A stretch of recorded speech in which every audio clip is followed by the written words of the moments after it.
this thing right here, this is my favorite thing in my whole vintage collection. So this is my 1989 Honda Pilot, but this thing is not stock. So this one's got a 670 Skidoo motor in it. Let's take a little peek at it here. So I've had quite a few videos on this thing over the years and stuff. I thought maybe I'd do a little highlight video on this one. I've had this thing out in a variety of different terrains and stuff. So like I said, this is 1989 Honda Pilot, but it's got a 670 Skidoo motor tucked back in here. So this thing, I actually traded in on a Razor. I had a guy that was looking for like a smaller 900 Razor, and he had this thing that he actually did the whole conversion on it.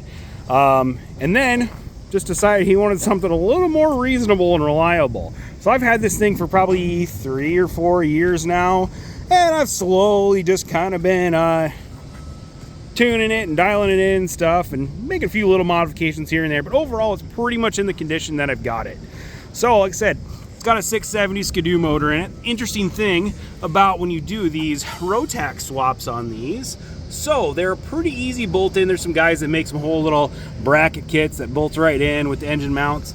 Interesting thing on this one is it does have jet ski carbs on it. It does not have the typical Snowmobile round slide big carburetors on it, because they would run into the transmission on it, which nowadays they actually do make a little conversion kit. There's a little adapter thing that comes up and gets the carbs up and out of the way, which would be nice. So if you've seen any other videos, these carbs are kind of a pain to work on, and they're really buried in there and a little hard to tune. But as far as like the transmission and stuff, it's still the original Pilot transmission and stock secondary. It does have the Skidoo primary clutch on it, but other than that, it's got a different gas tank on it. It's the old one was basically in the way where the motor's at, so you mount that a little bit higher and put a bigger radiator on it.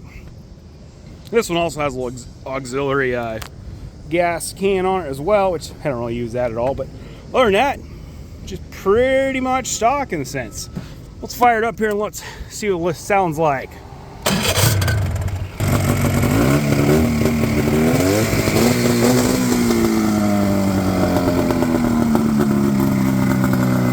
Okay, well, let me show you little highlights of this thing. Kind of running around and see what you think.